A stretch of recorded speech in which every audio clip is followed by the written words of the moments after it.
Chairman. Thank you, Senator Gillibrand. Senator Scott. Morning, Mr. Driscoll. Congratulations on your nomination, and thanks for your willingness to do this. I think I told you my father was one of 3,000 people who did all 4 combat jumps with the 82nd Airborne in the Second World War. He was crazy. After that, he fought in the Battle of the Bulge. My whole childhood, he told me the Germans were horrible, the food was horrible, and the foxholes were horrible. So after high school, I joined the Navy, which we didn't. The food wasn't bad, but no Germans, no foxholes.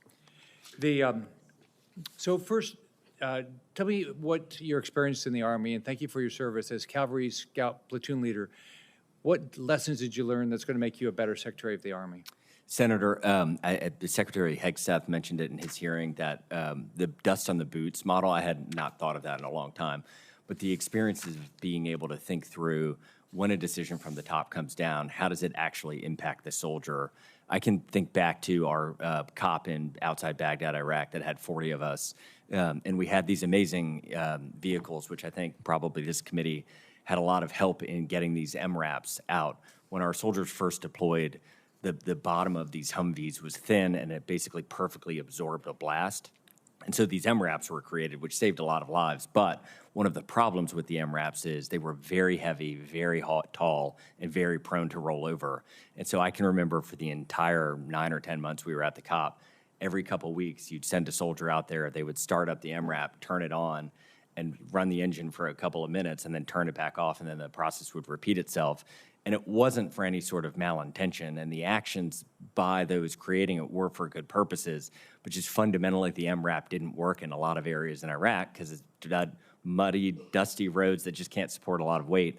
And so I think those types of experiences of saying, this may be the right answer some of the time, but what is it actually going to look like for the actual soldier on the ground where we need this? I think that will be a very impactful, or I hope, if confirmed, that will be a very impactful vision. So I became governor of Florida in January 2011. I had no earthly idea that the Army Corps of Engineers was going to control every bit of development in my state. You couldn't do anything at our ports. You couldn't do anything in our rivers. There's so much the Army Corps of Engineers controlled. And my experience is it's just an absolute black hole. They're wonderful people, but you could never get an answer. Never get an answer about their timeline, never get an answer about why they make the decisions. It was just an absolute black hole. And it's been consistent for my 8 years as governor and my 6 years up here. So I don't know if you spent any time with the Army Corps of Engineers, wonderful people, but for anybody that wants to get anything accomplished in their state, it's just a pain in the royal butt. Have you thought about what you would do to change that? Senator, one of the amazing parts of the Army is that it does touch so many different parts of both our countrymen's lives and the lives of those abroad.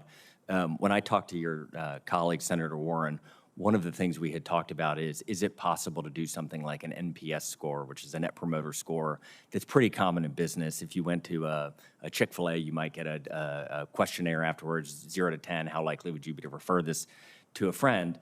And if we could start to do those in our communities where our bases are either abroad or in our communities locally, I think what we would start to find is there are some low-hanging areas that when our soldiers are touching those in our civilian population, there are probably ways that we can just be more responsive. And so I would love, if confirmed, to work with this committee to try to figure out what low-hanging fruit exists to make the Army a better co-inhabitant of the world and our country.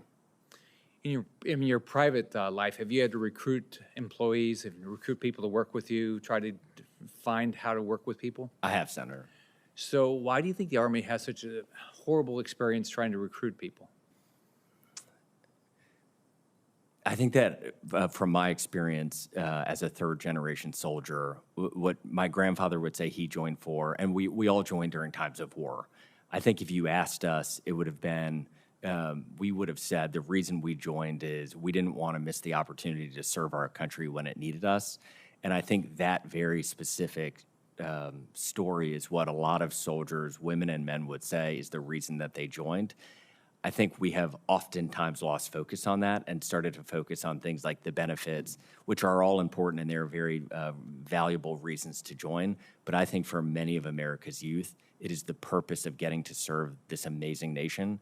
And so if confirmed, I would love to work with this committee to clarify that story and tell it more broadly. Thanks. You'll do a great job. Thank you, Senator.